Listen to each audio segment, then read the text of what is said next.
Kalokohan na naman ito. Itong sinasabi po na leksyon sa mga taga-PhilHealth, ang latay nito, hindi ho naman kay Ledesma eh.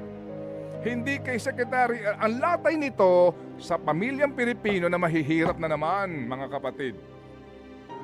Hindi po magdurusa dyan si Ledesma sa leksyon na iyan. Ang leksyon dito sa mga miyembro ng PhilHealth na wala na po malapitan. With all due respect, Madam Senator, please, di ba? Ang leksyon dito, kung gusto niyo ng leksyon kay Ledesma, gumawa kayo resolusyon asking the President, sibakin niyo si Ledesma. Yun ang leksyon. Di ba? Gawa kayo ng both houses ng resolution urging the President to fire the CEO and President of PhilHealth. Yun ang leksyon sa kanya.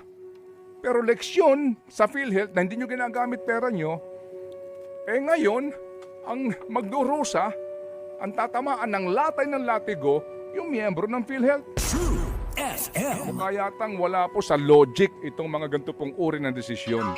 Parurusahan mo ang mga opisyal ng PhilHealth sa anong paraan? Hindi mo popondohan yung kontribusyon ng mga mahihirap na miyembro? Leksyon ba yun?